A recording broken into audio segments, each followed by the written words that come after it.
इसका जवाब है सेटिस्फैक्शन मीन्स संतुष्टि। देखो, बढ़ती उम्र के साथ हमें luxury car, luxury house, lifestyle सब चाहिए। बोले तो पाने की इच्छा बढ़ती ही जा रही है और ये सब ना मिलने पर जो संतुष्टि कम होती जा रही है वो अलग। अब तुम देखो कि तुम्हारी सेटिस्फैक्शन कैसे टूटी है और उसी बचपन के सेटिस्फैक्शन को पाने में हम क्या क्या कर सकते हैं। देखो यार, भगवान का दिया हुआ सब कुछ है तो है, शौहरत है, इज्जत है, बस ज़रूरत है तो सेटिस्फैक्शन की कहानी की शुरुआत होती है एक ऐसे समय से जब हम पैदा होते हैं। 5 से 6 साल तक जो हम कर रहे होते हैं, जो हम देख रहे होते हैं, उन सब के पीछे सेटिस्फैक्शन छुपा होता है। लेकिन तब हमें ना ही सेटिस्फैक्शन का मतलब का पता होता है और ना ही हमें किसी कमी की महसूस होती है और तब ना ही हम उससे कोई बड़ी चीज़ देखते भी हैं जिससे हम अनसेटिस्फाइड फील भी करें। तब तो हमें पता होता है केवल खाना पीना, हगना और पढ़ना भी। लेकिन यार, संडे के बाद मंडे को स्कूल जाने का मन ही नहीं होता है। अरे और फिर उसके बाद जब एक महान यंत्र हमारे हाथों में आता है और जहां हम 5 किलोमीटर की एरिया में घूम रहे होते हैं, वो 5 किलोमीटर की एरिया कन्वर्ट होके कभी दिल्ली, मुंबई, पेरिस, लंदन, झारखंड और फिर पता नहीं कहाँ कहाँ, और फिर हमारा पूरे डाइवर्ट होके पूरे वर्ल्ड वाइड घूमने लगता है और फिर हमारे दिमाग में खाने पीने और हगने से ज़्यादा भी दिमाग में आने लगते हैं।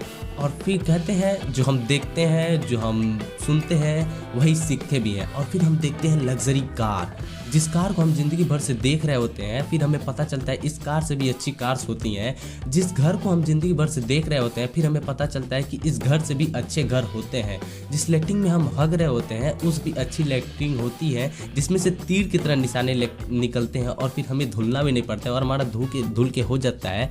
और फिर इन सब को देखने के बाद हमारे दिमाग में खचाखच चीज़ें आने लगती हैं और फिर हमारे सेटिस्फेक्शन की सीमा का क्या हाल होता है कि जब हम लग्जरी हाउस, लग्जरी कार, ये सब को अपने दिमाग में बैठा लेते हैं और फिर ये सब मिलकर हमारे सेटिस्फेक्शन की सीमा को तोड़ने में लग जाते हैं, तब हमारे प्लेजर, इंगेजमेंट, कुछ जो खुशियाँ होती है वो हमें लगातार सेटिस्फाइड करते रहते हैं।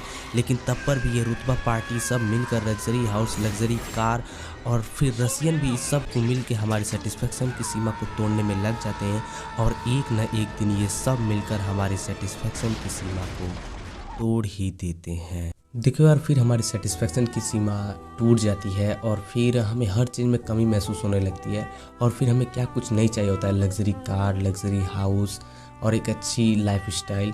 तो यार देखो यार, उसी बचपन के सेटिस्फेक्शन को हमें पाने के लिए हमें एक स्ट्रगल करने पड़ेंगे, हार्डवर्क करने पड़ेंगे और एक ऐसा पावरफुल माइंडसेट बनाना पड़ेगा कि जो कि अगर बन जाए तो हम रावण भी बन सकते हैं। खैर, रावण की काबिलियत मैं किसी और वीडियो में बताऊँगा। और हाँ, एक और बात देखो, और कभी कभी क्या होता है, हमें लाइफ में हर चीज़ मिल जाते हैं लेकिन उसके बाद भी हम सेटिस्फाइड नहीं हो पाते हैं। तो यार देखो, उसके केवल 2 ही रीज़न हो सकते हैं। या तो हमारी बहुत बड़ी सोच है, अगर बहुत बड़ी सोच है तो अपनी बड़ी सोच को बढ़ावा दो और स्ट्रगल करो, हार्ड वर्क करो and achieve what you want. And अगर लालच है तो यार देखो, उसका इलाज तो तुम लोग के खुद पास है कि उसका क्या करना है। खैर, मैं किसी और वीडियो में मिलता हूँ, तब तक के लिए बाय बाय यार।